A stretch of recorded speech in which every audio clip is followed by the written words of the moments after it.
Acest episod conține subiecte sensibile referitoare la evenimente și crime reale.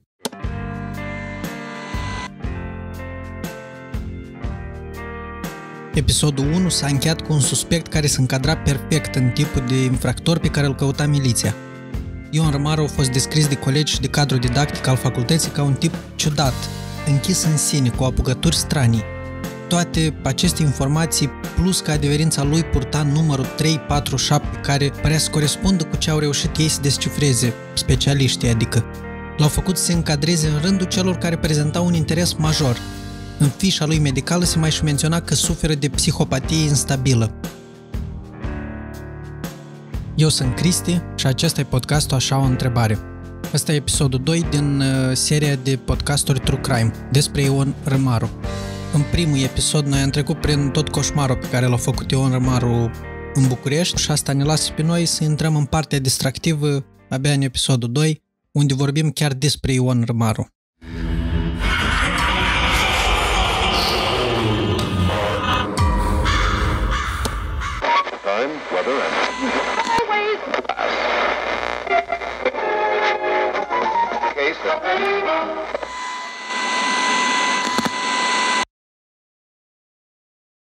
Acum urmează să-l citesc pe Ioan Sântea. Bineînțeles că am raportat situația conducătorilor cercetării și, ca urmare, au fost dispuse măsuri excepționale de investigare și supraveghere a acestuia și efectuare de investigații complexe la căminul unde locuia, precum și la serviciul și domiciliul tatălui său. Astfel, a rezultat că locuia singur într-o cameră a căminului, își încuia ușa cu două lacăte și nu permitea nimănui accesul. Era prezentat ca o fire închisă, total nesociabilă, fără legături cu femei și foarte violent. Purta permanent asupra lui un cuțit și lipsea frecvent din cămin, în timpul nopții, uneori până dimineața. Femeia de serviciu a relatat că salteaua patului era împunsă cu cuțitul în numeroase locuri, ca și interiorul ușii, iar masa și rama patului prezentau multe urme de lovituri aplicate, probabil cu o toporișcă.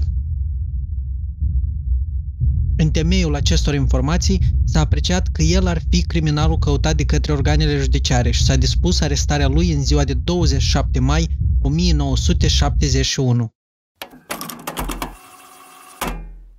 Acum noi o să ne întoarcem un pic în 1970, când au început atacurile în București. În primăvara anului 1970, Ion Rămaru era deja student la școala de medicină veterinară de 4 ani și se afla în mijlocul celui de-al 5-lea an. Fusese nevoit să repete anul 2 și acum se pregătea să repete și anul 3. Era un student slab. În același timp era imposibil să se pretindă că Ion îndeplinea standardele cerute, timid și semi-analfabet, cu un vocabular foarte sărac și un set extrem de restrâns de interese. Așa îl descria unul dintre profesorii săi, dar instituția putea face puțin sau practic nimic pentru a putea scăpa de el. Neglija studiile și absentase de la majoritatea cursurilor, nu avea prieteni apropiați. Colegii îi găseau comportamentul ciudat, imprevizibil și uneori înfricoșător. În general, era izolat și singur. Rămaru părea să aibă o relație strânsă cu ambii părinți. Deși erau acum separați, mama sa venea de 2 ori pe lună la București pentru a primi o alocație de la Florea, adică tatăl lui Ion. Pe lângă asta îl vizita și pe Ion. În același timp, tatăl său părea să fi monitorizat cu atenție progresul lui Ion. Din câte mi-amintesc, fiul meu a locuit într-o cameră de cămin situată pe Splaiul Independenței, studiind în anul 2, adică anul universitar 1967-1968. Fiul meu nu a trecut clasa și a repetat anul. L-am întrebat care îi sunt planurile și el a spus că universitatea este grea, dar că va susține examenul în toamnă. A picat și la reexaminarea din toamnă. Într-o discuție cu secretarul facultății, acesta mi-a spus că fiul meu se purta prost cu cei din jurul său și din cauza acestui fapt și-a pierdut bursa. În anul 3, adică în 69-70, a picat din nou examenul. În discuția cu secretarul facultății de medicină veterinară, acesta m-a informat despre comportamentul prost al fiului meu, că nu învață, că atunci când este întrebat de profesori, se ridică și nu răspunde nimic. A mai spus că pentru că îl vedea foarte obosit, bănuia că lucrează undeva noaptea, ca ospătar sau că are o femeie cu care locuiește. În plus, profesorul Bica mi-a spus în față, în prezența fiului meu, că nu învață și că are un comportament rău. Și colegii lui Rămaru au rămas cu impresii proaste despre el. Florea Fulga era coleg de școală cu Rămaru încă din Corabia, din orașul lui natal. A fost admis la institut în 1968. Deși am fost colegi în liceu și eram din nou colegi la universitate, Rămaru încerca să mă evite majoritatea timpului, mai ales când eram într-un grup cu colegi și colege. Uneori, când avea nevoie de bani, venea la mine, mă striga din hol și îmi cerea banii, iar la data stabilită îi returna. O altă poveste care iese în evidență se referă la momentul când unul dintre vecinii săi de cămin a fost vizitat de o fată. Rămaru a intrat într-o stare de tensiune extremă, nu a putut să doarmă și pentru restul nopții s-a plimbat în jurul blocului, ca un animal, vorbind singur și privind fix fereastra unde știa că stă fata. Lucrurile astea nu au trecut neobservate de profesorii lui Rămaru. Medicul veterinar Octavian Bica, șeful de atelier la facultate, a profitat de ocazie pentru a alerta pe părinții lui. În anul 1971, studentul Rămaru Ion nu a trecut clasa și a repetat anul 3. L-am cunoscut mai bine cu această ocazie, observând că are un mod nesociabil de a fi și caracterul său lăsat de dorit, deoarece venea la școală murtar, nespălat. De multe ori i-am spus să se bărberească, dar el a invocat faptul că avea eczemă pe față, spunând că ăsta era motivul pentru care nu se bărberea. În ceea ce privește educația sa, și în acea zonă lăsa de dorit. În sesiunea de iarnă nu a trecut niciunul dintre cele 3 examene. În această situație i-am invitat pe părinții studentului și am discutat cu ei despre comportamentul nepotrivit al fiului lor. În timpul acestor discuții, Rămaru Ion nu a spus niciun cuvânt. I-am spus să înceapă să învețe, altfel va fi exmatriculat. Personal, am încercat să fiu mai aproape de el, dar era imposibil de înțeles. Își pleca capul și tăcea. Făcea oamenii să creadă că a înțeles și apoi făcea exact ce voia. Pitagora Constantinescu a împărțit camera cu Rămaru timp de aproximativ 2 săptămâni în 1968. Rămaru Ion repetase deja anul când a intrat în grupa din care făceam parte. Am observat că era retras, iar această atitudine am pus-o pe seama faptului că repetase anul. Profesorii ne-au cerut să ne apropiem de el pentru a deveni mai sociabil, dar, cu toate eforturile noastre, nu am reușit să-l facem să se integreze. A rămas retras, tăcut și pesimist. Pe sfârșitul lunii noiembrie am început să stau în aceeași cameră cu el, Ciucă Constantin și încă un alt coleg. Îmi amintesc că se trezea noaptea cu asemenea tresăriri încât ne trezea și pe noi. În perioada în care am stat în cameră cu el, ieșea des. Mai exact, pleca pe la ora 11 seara și se întorcea dimineața în jurul orei 4. Când era întrebat unde se duce, dădea răspunsuri evazive. De obicei, nu intra pe ușă, bătea la geam, noi deschideam și se cățăra în dormitor. Ne îmbrăcam și mergeam la cursuri, iar el dormea sau venea mai târziu. După ce Pitagora s-a mutat, Ciucă i-a povestit că într-o noapte Rămaru a devenit agitat din cauza zgomotului din camera alăturată și a început să se plimbe nervos. A călcat pe o sticlă spartă pe podea, tăindu-se la tălpi și gambe, dar fără să dea niciun semn de durere. Într-un alt episod, colegii glumeau pe seama lui că are sifilis. Rămaru a scos un bisturiu și s-a tăiat la mână ca să le demonstreze că sângele lui nu e sifilitic. Așa o întrebare. Deci Ion nu avea o aplicare către carte sau relații sociale. Totuși, Rămaru avea o obsesie. O obsesie care a trecut neobservată pentru început. Rețeaua de autobuze și tramvaie din București era un râu în mișcare continuă. Duceau 1 milion de străini în fiecare zi către destinațiile lor. În multe dintre nopțile când Rămaru dispărea și apărea epuizat la facultate, el călătorea explorând orașul singur în autobuz sau tramvai. Așa a ajuns să cunoască Bucureștiul. Mai târziu, va deveni evident că fiecare dintre crimele sale au avut loc în apropierea unei stații aglomerate, precum Calea Dudești sau Gara de Nord. Dar în acel moment, preocuparea sa cu sistemul de transport era doar un hobby, singuratic și neobservat. Florea, tatăl său, era bine stabilit ca șofer de noapte pe autobuzul din Floreasca. Rămarul vizita adesea acolo și călătorea noaptea prin oraș alături de tatăl său. În ultimii 2-3 ani am discutat cu fiul meu despre relațiile sale cu femeile, de mai multe ori, și el s-a plâns că nu primea nicio considerație din partea femeilor, că nu avea succes la ele. I-am dat câteva sfaturi. Se pare că sfatul lui Florea a constat în a aranja fiului întâlniri cu diferite femei. Râmaru a refuzat. Florea i-a propus o fată, cu mama căreia părea să fie ajuns la o înțelegere. Ion ar fi trebuit să locuiască cu fata cu intenția de a se căsători, iar Florea ar fi plătit cheltuielile. Ion a respins această propunere. Florea. În discuțiile pe care le-am avut cu băiatul meu în ceea ce privește relațiile sale cu femeile, îmi amintesc că nu îi plăcea să aștepte sau să fie amânat. Își dorea ca, imediat ce întâlnea o femeie, ea să cedeze în fața lui, să îi se supună. L-am întrebat de ce această grabă și el a spus că sângele lui e prea fierbinte. Florea a persistat în a-i propune o femeie după alta, dar Ion găsea pentru fiecare o scuză. Când Florea a sugerat să se întâlnească cu o femeie care lucra casieră, el a răspuns că ea nu ar arunca nici măcar o privire la el, pentru că are și alți bărbați. De fapt, Florea a concluzionat că el avea o părere proastă despre femei, care erau, după el, în general perverse. Florea era destul de îngrijorat încât să discute atitudinea fiului său cu profesorul Câmpeanu, tuturile lui la universitate, și a primit sfatul care părea a fi soluția generală la problemă. Căsătorește-l. Răspunsul lui Ion la îndemnurile tatălui său de a-și găsi o femeie cu care să trăiască a fost: ce? Aceste femei cedează la fel de repede cum vreau eu? În cele din urmă, Florea a discutat comportamentul fiului său cu 2 medici de la policlinica studențească. Sfatul lor era ceva ce auzise deja. Căsătorește-l.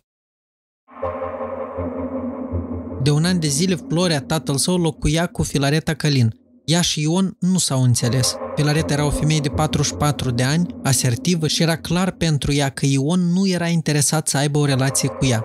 El venea de 2 ori pe săptămână să mănânce, nu se adresa niciodată voluntar, iar când ea era prezentă îi întorcea spatele. În plus, cerea frecvent bani de cheltuială de la tatăl său, în plus față de banii pe care îi primea deja pentru cazare și mese. Având în vedere că Florea nu contribuia la cheltuielile gospodăriei, nu era o situație fericită. Când Florea aducea acasă rufele fiului său, Filareta i-a spus direct că nu are nicio intenție să spele hainele fiului. Într-o zi, Florea a venit acasă cu o secure înfășurată în ziar, care a spus că îi aparține lui Ion. Către sfârșitul lui februarie 1971, Ion a venit acasă când Florea era la serviciu și a cerut securea, spunându-i că pleacă la Corabia, orașul de unde era, și vrea să o ia cu el. Când Florea a venit acasă, Filareta l-a întrebat dacă Ion l-a vizitat la serviciu. Răspunsul a fost nu. Apoi i-a spus despre vizita lui Ion după secure. Răspunsul lui Florea a fost să-și pună mâinile în față și să spună: ce are atâta cu securea aia? De ce vrea să o ia la Corabia? I-am spus să o lase în pace. De fapt, era clar că până în acel moment Florea și Ecaterina, adică mama lui Râmaru, aveau îngrijorări serioase cu privire la comportamentul lui Ion. În jurul aceleiași perioade, el i-a spus tatălui său că are o soartă nefericită și că nu are loc pe pământ, dar nu a spus de ce.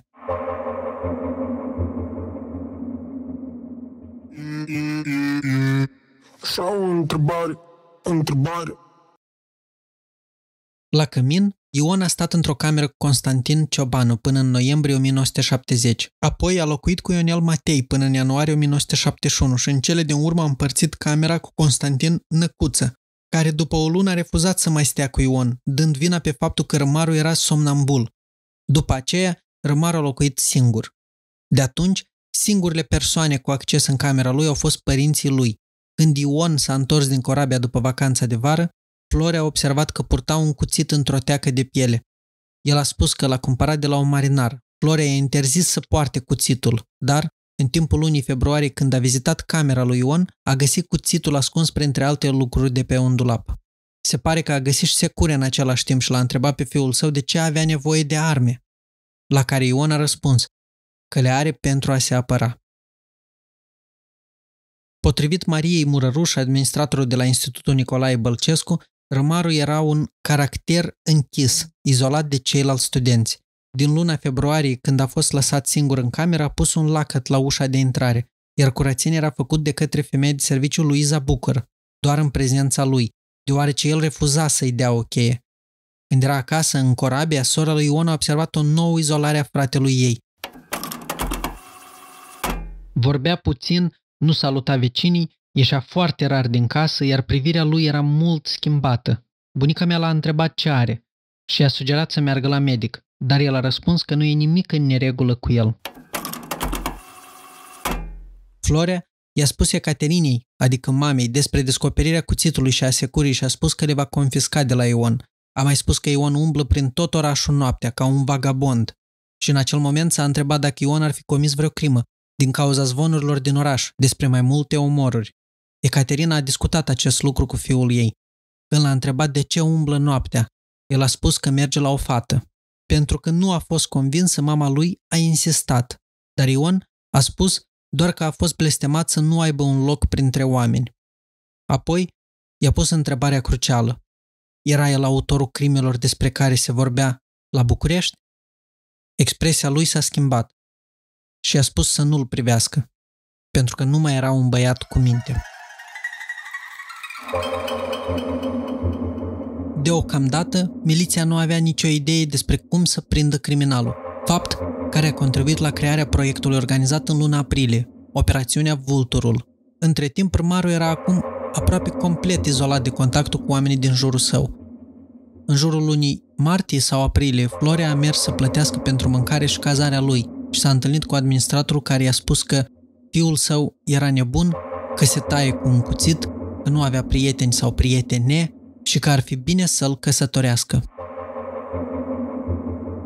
Între 12 și 26 aprilie 1971, Rămaru s-a internat în spitalul de chirurgie plastică pentru o operație. Rănile degetelor suferite în timpul atacului asupra Elizabetei Florea în februarie fusese tratate în dimineața de 18 februarie, dar rănile s-au deschis din nou în timpul atacului asupra lui Gheorghița Popa în aprilie.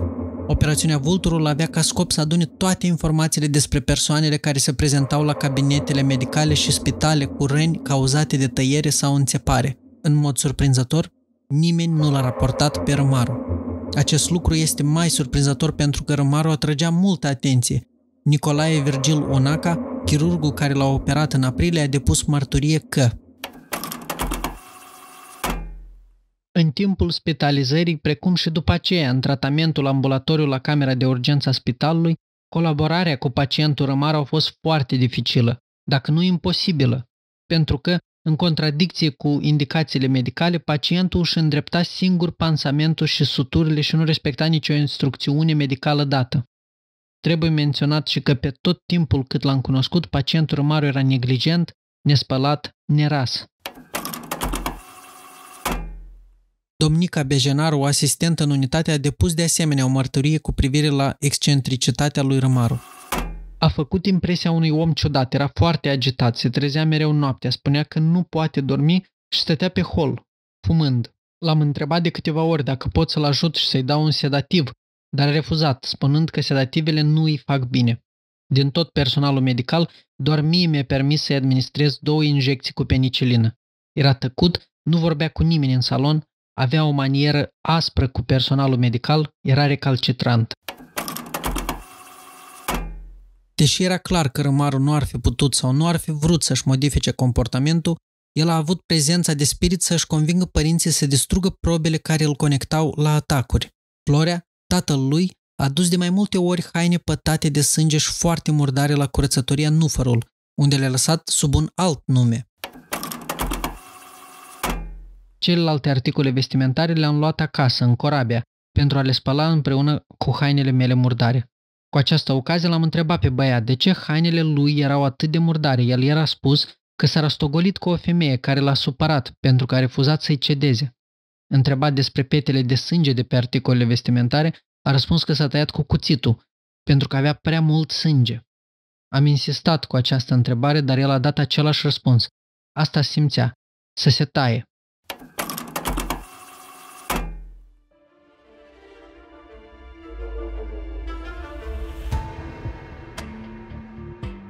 Tensiunea plutea în aer la sfârșitul lunii mai 1971. Miliția și securitatea se luptau pentru titlul de erou, cel care îl va prinde pe temutul criminal din București, Ion Rămaru. Miliția, obosită după luni de muncă grea, era indignată de încercarea securității de a le fura meritele. Planul era simplu. O echipă a securității va supraveghea imobilul unde locuia Rămaru, în timp ce procurorii și milițienii adunau dovezi și declarații de la martori. Într-un mod ironic, miliția ar fi putut să organizeze supravegherea mai eficient, dar orgoliul i-a împiedicat să cedeze controlul. Securitatea descoperă un secret întunecat. Rămaru fusese condamnat anterior pentru o agresiune violentă, petrecând 5 luni în închisoare. Acum era suspectul principal. Arestarea era programată pentru ora 1. Miliția credea că Rămaru va veni de la facultate la acea oră, dar el nu a apărut. O echipă mixtă de milițieni și procurori a intrat în camera lui Rămaru, profitând de absența sa. Dovada finală a fost că pe salteaua au fost găsite urme de cuțit, iar pe masă și pe cadrul patului urme de topor.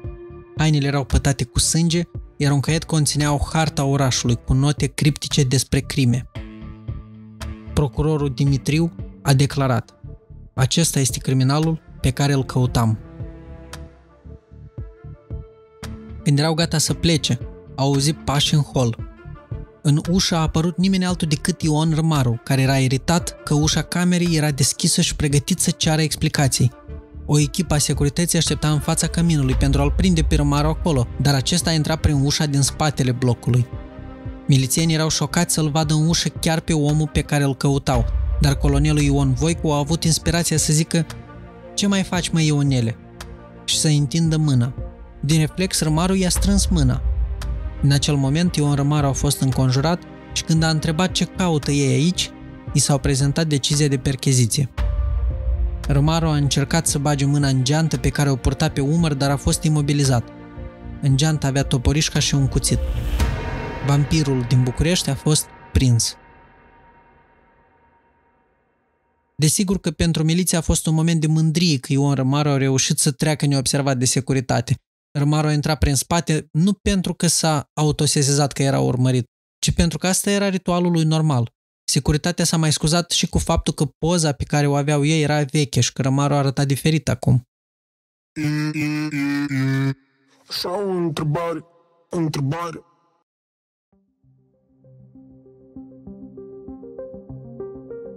Când anchetatorii și-au dat seama că Rămaru avea o educație precară și o capacitate intelectuală foarte redusă, el a devenit și mai mult o curiozitate pentru ei. Au început prin a-l întreba pe Rămaru despre familie, despre viața de student, despre călătoriile sale, despre cum își petrecea timpul liber și despre starea sănătății sale. El a rămas tăcut sau a răspuns sec, cu pauze lungi. Mai târziu a făcut prima sa declarație în care existau referiri generale la stilul său de viață. Acum aveau suficiente informații pentru a-l chema pe tatăl său. A fost o confruntare tensionantă în prezența anchetatorilor. Când tatăl său a fost adus, Rămaru doar i-a aruncat o privire urâtă. Moment în care Florea a strigat: cum să știu eu ce ai făcut? Cum? Florea a continuat reproșându lui Ion: dacă s-a lăsat prins, cu siguranță că a făcut ceva și dacă da, ar trebui să mărturisească, astfel încât să poată ajuta anchetatorii. Florea Rămaru era un individ violent care își bătea soția. Renunțase la viața de familie și se mutase la București pentru a locui cu Filareta Călin, o țesătoare într-o întreprindere de stat. Nu avea responsabilități, nu participa financiar în niciun fel, nici măcar pentru mâncare, deși venitul său era considerabil pentru acea vreme. Era șofer la autobuzele de noapte, autobuze în care fiul său obișnuia să călătorească până dimineața și care erau locurile sale preferate pentru a-și alege victimele. Dar asta nu era totul. Lui Ionel pur și simplu îi plăcea să călătorească cu autobuzele și adesea stătea acolo visând până când autobuzul ajungea la capătul liniei. Alteori, în drum spre casă, tatăl și fiul se întâlneau, călătorind împreună în orașul pustiu. Florea nu-l întreba niciodată ce caută la o asemenea oră târzie. La volan îi vorbea fiului său despre viață și despre femei. De la tatăl lui au aflat că Ionel își spăla hainele însângerate acasă la Filareta Călin, concubina lui Florea. Conform lui Florea, el păstrase armele preferate a lui Ion, toporul și cuțitul, ca să nu facă vreo prostie. Îl bănuia pe Ionel de fapte rele, dar nu credea că este ucigașul în serie care speria orașul. Această idee groaznică nu i-a trecut prin minte nici măcar atunci când în timpul operațiunii Vulturul participase la întâlnirea cu șoferii de autobuze din București, unde li s-a cerut să sune la miliție de fiecare dată când vedeau un pasager cu haine pătate de sânge sau noroi. Cu toate acestea, Florea Rămaru nu putea fi arestat. Nu existau dovezi că ar fi participat la crime. El nu era ucigașul. Anchetatorii, după ce l-au ascultat, nu au putut face altceva decât să reproșeze că a fost violent cu soția și copiii săi și că a intrat într-un pact cu criminalul. Anchetatorii au reușit să-l facă pe Ion să relaxeze un pic și să fie mai deschis la discuții. Conversațiile s-au concentrat pe starea sănătății sale pentru că aparent Ion prefera acest subiect și povestea des că se simte rău. După câteva zile a început să vorbească, fără să ofere detalii, despre călătoriile sale nocturne pe străzi și în autobuze când întâlnea femei cărora le propunea relații sexuale, iar fiind refuzat, le lovea. Cu răbdare, anchetatorii au așteptat un moment potrivit pentru a sugera mai multe detalii. Cum făcea asta, ce spunea, cum le lovea. În cele din urmă, pe măsură ce treceau zilele, Rămaru a recunoscut omor după omor, viol după viol. A recunoscut toate crimele pentru care a fost judecat. Uneori, parcă era o altă persoană. Insista atunci când unul dintre interogatorii săi părea îndoielnic, cu mai multe detalii despre fapta sa pentru a-și demonstra parcă propria vinovăție. Nu a fost o interogare complexă. Rămaru nu era suficient de inteligent pentru a juca anumite strategii cu anchetatorii, iar dovezile erau decisive. Stilul de investigație, totuși, era foarte diferit față de practica obișnuită a milițienilor și a procurorilor. Rămaru avea un obicei de somn cu care milițienii nu erau obișnuiți. În timp ce aceștia consumau zeci de cafele și pachete de țigări pentru a rămâne treji în timpul nopții de investigație, Rămaru era somnoros în timpul zilei și complet treaz în timpul nopții. El umbla pe străzile orașului la ora asta în mod normal, de mai bine de un an. Investigarea continua noaptea, pentru că era momentul cel mai potrivit. La 5 dimineața, toată lumea, în afară de el, era epuizată. În timpul zilei, Rămaru nu era dispus să vorbească, iar procurorii nu îi întrerupeau ritmul, pentru că realizau că ar fi fost o greșeală. În final, au decis că dimineața, în sfârșitul interogării, altă echipă va prelua declarațiile pentru a le compara cu cele anterioare, pentru a se pregăti pentru următoarea noapte de interogare. Echipa de anchetatori nu avea nicio îndoială cu privire la vinovăția lui Rămaru. Pe de altă parte, acest lucru le prezenta o dilemă. Rămaru trebuia să moară, fără discuție. Legea totuși stipula că într-un caz în care acuzatul nu avea discernământ și crimele erau comise într-o stare de inconștiență, nu putea fi executat. Trebuia condamnat la detenție într-o clinică specializată. Asta era o soluție inacceptabilă pentru anchetatori, pentru locuitorii Bucureștiului și pentru liderii Partidului Comunist. Da, Rămaru era nebun, dar nu atât de nebun încât să nu aibă cunoștința despre consecințele acțiunilor sale. Așadar, asta era o întrebare la care lucra echipa. Era Rămaru responsabil pentru acțiunile sale? Sau, altfel spus, era Rămaru o persoană cu o deteriorare psihologică semnificativă? Dacă această deteriorare exista, îl scuza de responsabilitatea pentru acțiunile sale? Procurorii aveau nevoie de o opinie cu privire la această întrebare. Pentru asta era necesar să se consulte cu un comitet de expertiză psihiatrică care a fost înființat încă de la începutul interogatoriului. În primul rând, trebuia să se stabilească dacă Rămaru suferea de o boală psihică capabilă să îi afecteze discernământul. În al doilea rând, dacă orice boală psihică pe care ar putea să o descopere îi afecta conștiința generală. În al treilea rând, dacă în momentul atacului Rămaru era într-o stare de inconștiență totală sau parțială. În cele din urmă trebuia să decidă dacă strategiile medicale erau adecvate și, în orice caz, ce strategie ar trebui să se recomande. Concluziile medicilor au fost publicate câteva luni mai târziu în revista Pentru Patrie. Așa cum sugerează titlul, Pentru Patrie avea o licență de a publica opinie oficială cu privire la astfel de probleme importante. Din punctul lor de vedere, rolul medicilor era de a asigura publicul că s-a făcut totul pentru a justifica executarea lui Rămaru. În mod interesant, medicii folosesc termeni și concepte necunoscute în afara țărilor. În fond, niciunul dintre ei nu putea participa la conferințe internaționale sau să comunice cu profesioniști din străinătate. Viziunea lor asupra societății era restrânsă de ideologia partidului. În cadrul partidului, societatea era legată de o varietate de colective, care ar fi trebuit să hrănească și să disciplineze membrii individuali. În cazul lui Rămaru, medicii trebuiau acum să explice cum comportamentul său a scăpat de corecție, fără să sugereze în același timp că tipul de nebunie care era o caracteristică a capitalismului decadent ar putea exista într-o societate socialistă. Așa o întrebare.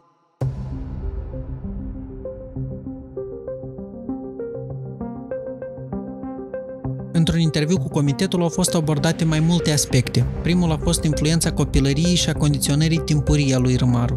Profesorul Predescu, cel mai în vârstă membru al grupului, a trecut în revistă ceea ce știa despre creșterea lui Rămaru. Părinții săi disfuncționali, izbucnirile sale la școală, delicvența sa, și a ajuns să ia concluzia că îi lipsea capacitatea de a se adapta la convențiile și cerințele sociale. Această dezvoltare este ceea ce considerăm ca fiind patologică și o numim o dezvoltare aberantă a personalității. În cazul lui Rămaru, el a fost întotdeauna conștient că săvârșea ceva pedepsit de lege. Aceasta i-a condus pe membrii echipei către următoarea întrebare importantă. Dându-se problema că Rămaru era o persoană anormală, de ce era responsabil pentru crimele sale?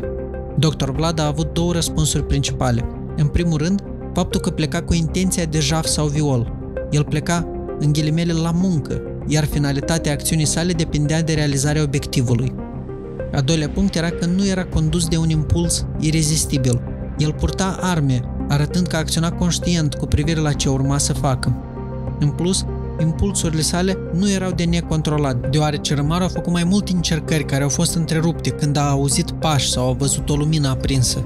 Deci el era într-o stare de vigilență totală și avea un instinct absolut de autoconservare. Acesta nu era comportamentul unei persoane cu adevărat bolnave mental. Profesorul Predescu a adăugat în acest moment că nu numai moștenirea genetică, ci și mediul înconjurător era responsabil pentru personalitatea aberantă. În cazul lui Rămaru, tratamentul tatălui său față de familie a încurajat aceste trăsături patologice. Folosirea lui de discernământ și disimularea sa erau prin urmare extrem de acute și acesta era elementul esențial al responsabilității. Profesorul Predescu a sumarizat argumentând că Rămaru juca intenționat rolul de naiv. Uneori părea să nu știe ce era un cuțit sau o farfurie. Uneori el ar scrie corect, apoi ar șterge ceea ce făcuse și ar repeta cu o scriere greșită. Erau multiple exemple de acest gen, dar când a văzut că demența nu funcționează, a început să spună profesorilor că aude voci care îi dădeau ordine specifice. Potrivit lui Predescu, cu toate acestea, lucrul ăsta nu a fost niciodată o caracteristică a adevăratului psihotic.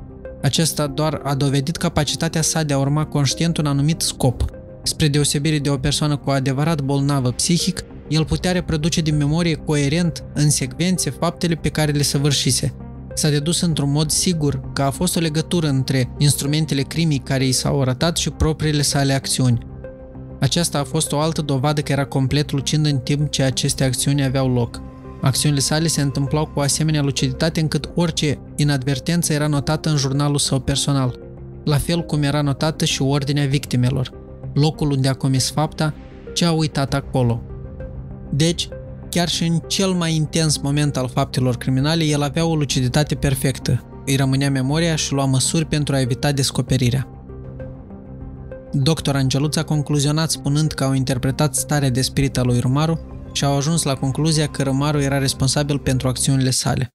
Pedepsirea sa era responsabilitatea legii.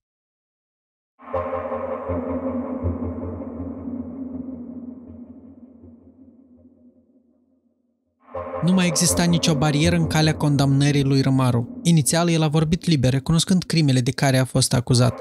Când a citit raportul comitetului, însă, s-a răzgândit, spunând că nu recunoaște nimic din ceea ce a spus până atunci. După asta, a rămas tăcut. Procesul lui Rămaru a început pe 1 septembrie 1971 și s-a desfășurat în condiții speciale din mai multe motive. Odată ce criminalul avea un chip și un nume, s-a considerat în primul rând că acuzatul avea nevoie de o protecție sporită. Locuitorii Bucureștiului, unii revoltați, alții pur și simplu curioși, doreau să-l vadă într-un număr foarte mare. Miliția și securitatea aveau rapoarte de informații care avertizau că existau oameni dispuși să-l linșeze dacă ar avea ocazia. Rămaru a fost plasat sub pază specială, iar itinerarul prin care era adus la tribunal era modificat în fiecare zi. În orice caz, în jurul clădirii tribunalului erau mii și mii de localnici care doreau să participe la audieri.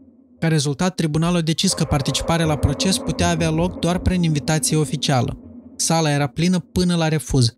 Publicul invitat, îmbrăcat pentru o ocazie specială, ocupa scaunele de pe ambele părți ale sălii. În afară de procurori, majoritatea erau personal al miliției și securității. Alături de ei erau reprezentanții diferitor organizații de partid din oraș.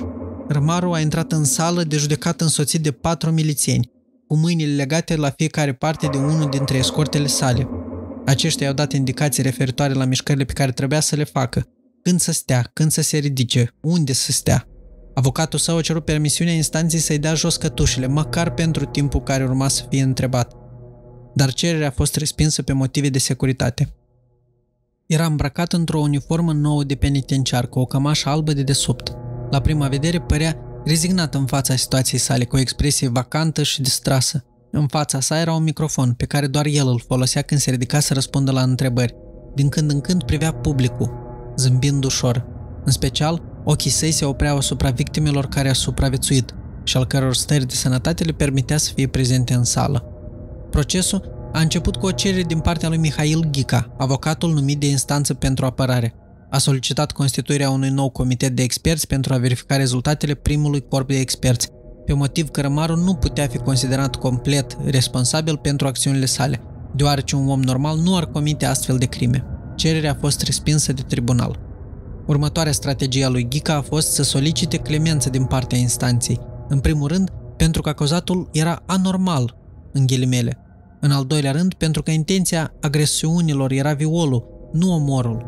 Astfel, Ghica a argumentat că instanța nu ar trebui să aleagă pedeapsa cu moartea.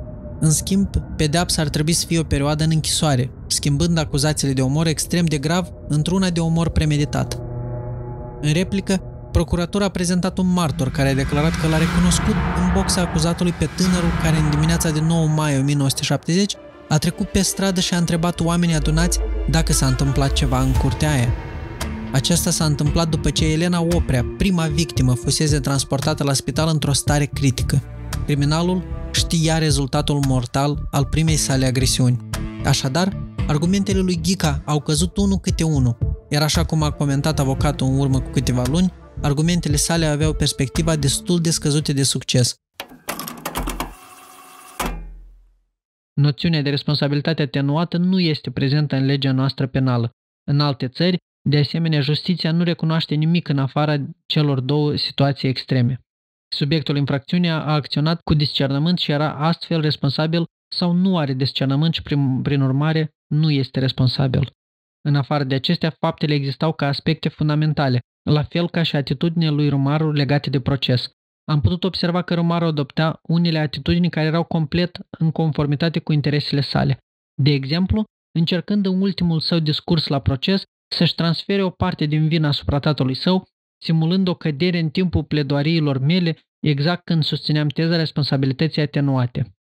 A încercat de asemenea să-și schimbe înfățișarea, crescându-și musteața în închisoare, astfel încât la apel să susțină că este posibil ca o parte din crime să fi fost comise de alt student care arăta ca el. Toate acestea i-au convins pe judecători că Rămaru nu era lipsit de inteligență și era bine orientat către scopurile sale.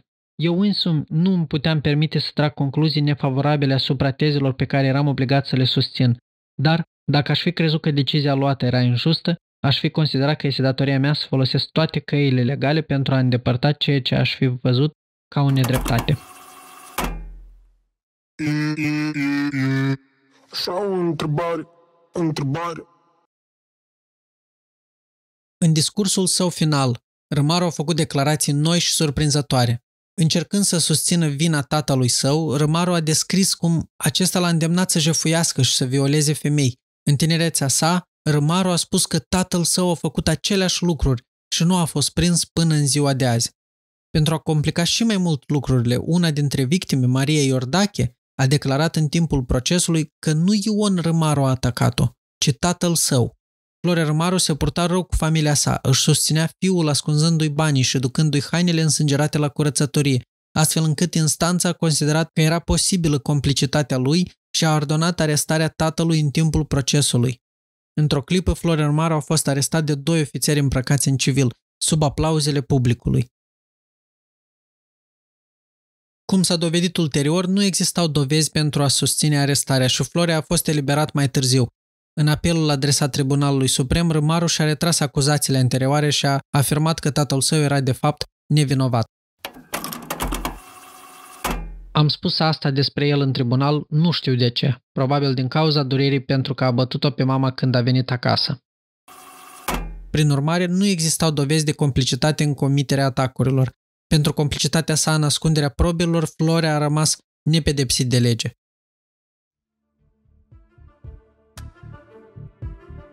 În seara de 3 septembrie 1971, la sfârșitul procesului care a durat 3 zile, tribunalul s-a pregătit să se retragă pentru deliberare.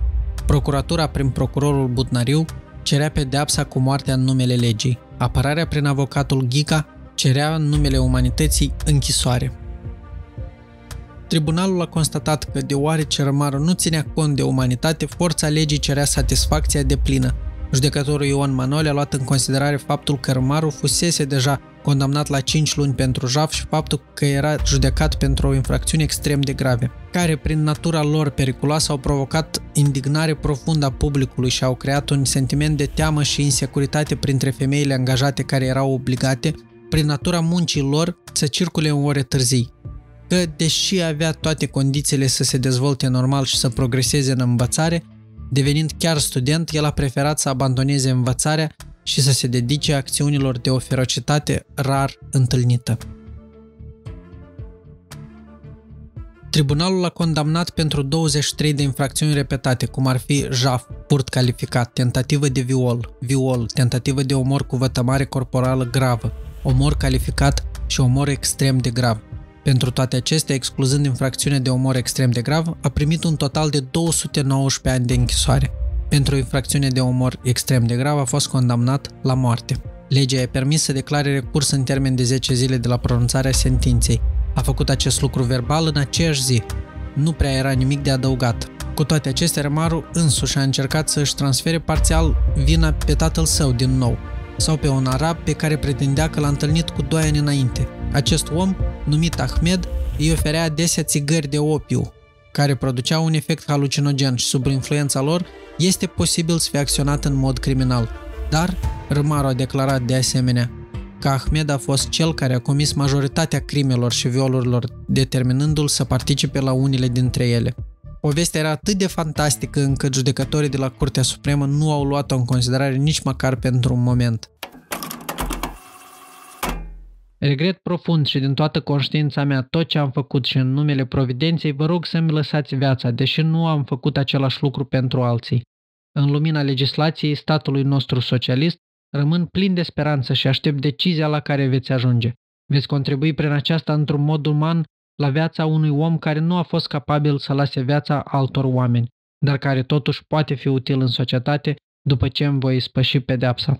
Domnule președinte, aceste fapte au fost comise ca urmare a tulburării sufletului meu, în a nu găsi înțelegerea în mediul în care m-am aflat. Cer cel puțin să fiu înțeles de dumneavoastră, care sunteți legiuitorul, și să acordați justiției celor care nu o au. Pentru că nu sunt vrednic de acestea, dar mă adresez totuși bunătății și clemenței onorabilei Curți Supreme. Promit că în anii de detenție voi fi un exemplu de disciplină pentru a putea demonstra că mă voi reabilita. Vreau să trăiesc. Să trăiți. Recursul a fost respins în septembrie. Așa o întrebare. Astăzi nu există înregistrări pentru a ne ajuta să reconstruim procesul execuției lui Rămaru. Cu toate acestea, există declarații de la martori care au participat descriind ceea ce au considerat cel mai șocant element, comportamentul criminalului în momentul morții. Nu a avut nicio ultimă dorință, pentru că s-a luptat neîncetat. Trăgându-l afară din mașina care l-a adus la locul execuției, s-a luptat cu energia unei fiare sălbatice până în momentul în care a fost legat de stâlp cu mâinile la spate. A încercat să-și rupă hainele cu dinții și a înconjurat stâlpul pentru a se feri de gloanțe. În acest timp, reprezentantul tribunalului a citit cu voce tare o scurtă expunere a crimelor sale. La sfârșit, comandantul penitenciarului a primit ordinul de a ordona execuția. Rămaru a continuat să se lupte. Ultimele sale cuvinte au fost: aduceți-l pe tata, el e vinovatul. Vreau să trăiesc. La primirea ordinului, plutonul de execuție a întârziat pentru un moment, surprins și intimidați de drama care se desfășura în fața lor. La acesta s-a adăugat faptul că Rămaru continua să se ferească în jurul stâlpului și era greu de ochit. Când au tras, majoritatea gloanților l-au lovit în spate, dar în cele din urmă a murit.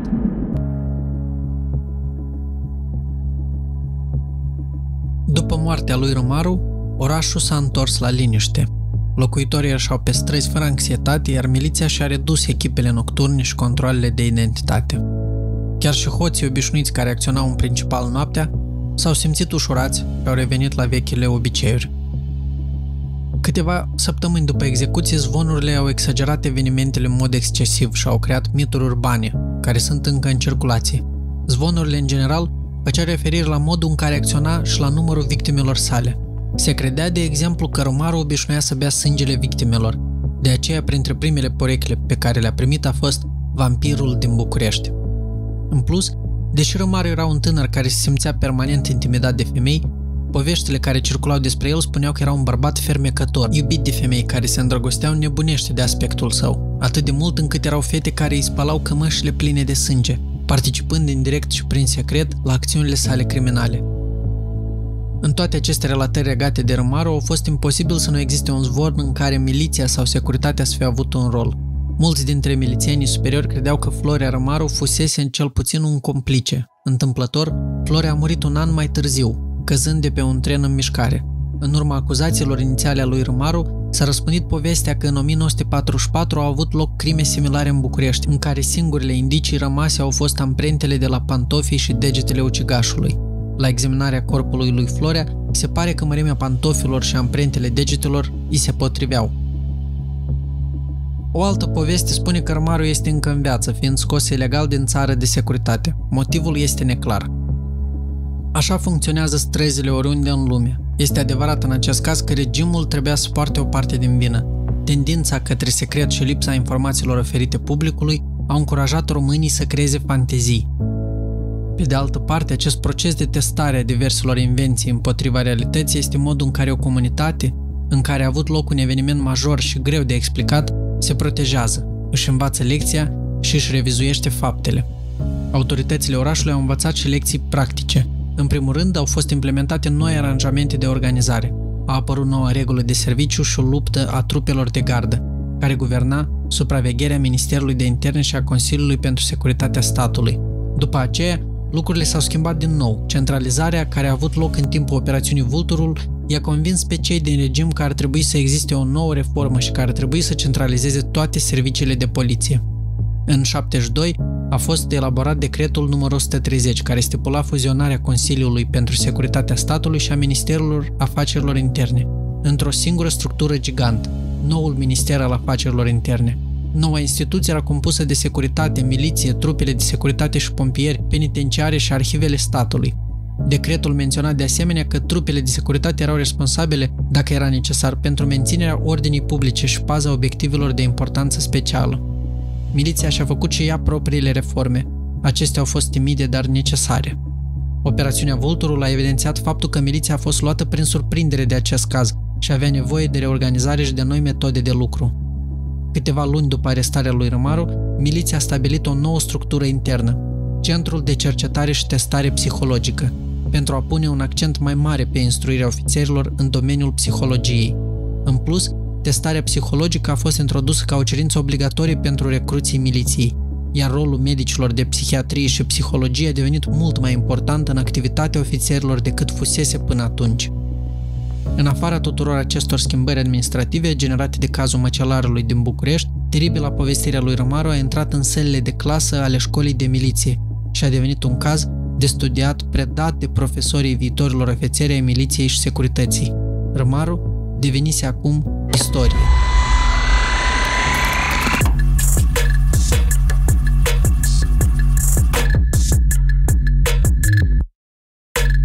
Vă mulțumesc frumos că ați urmărit și a doilea episod din seria asta de True Crime. Vă rog să dați un like, un subscribe pe platforma pe care urmăriți podcastul, ori pe YouTube, aici cu video, ori pe Spotify, ori pe Apple Music. De fapt nu Music, Apple Podcast. Vă mulțumesc frumos, eu sunt Cristi și acesta e podcastul Așa o întrebare.